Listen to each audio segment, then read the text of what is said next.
Hello అండి. Easy and tasty paneer curry ఒకసారి ఇలా చేస్తే రెస్టారెంట్ కంటే కూడా టేస్ట్ చాలా బాగుంటుంది. దీనికోసం పాన్లో కొంచెం ఆయిల్ వేసి చెక్క, లవంగ, ఇలాచి ఇవి వేసిన తర్వాత ఇంకా పచ్చిమిర్చి, ఇంకా ఆనియన్ సన్నగా పొడుగ్గా కట్ చేస్తే త్వరగా ఉడుకుతుంది.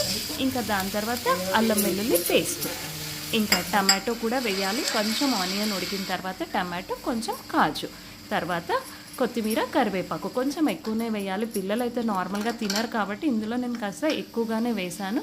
ఇలా చక్కగా ఉడకాలి. ఉడికిన తర్వాత చల్లారిన తర్వాత గ్రైండ్ చేసి పెట్టుకుని మళ్ళీ ప్యాన్లో కొంచెం ఆయిల్ వేసి ఈ పేస్ట్ అంతా వేసి మనకి టేస్ట్కి తగ్గట్టు ఉప్పు, కారం, ఇంకా పన్నీర్ చిన్న చిన్న క్యూబ్స్ లాగా కట్ చేసి పెట్టుకున్నాను. ఇంకా కొంచెం కసూరి మేతి, బటర్ మీగడ ఇస్తున్నాను. ఇదైతే ఆప్షనల్. కొంచెం స్పెషల్గా ఉండాలి అంటే ఇవి వేసి ఒకసారి ఇలా ట్రై చేయండి. అందరికీ చాలా నచ్చుతుంది. మా పిల్లలకి, మాకు కూడా బాగా నచ్చింది.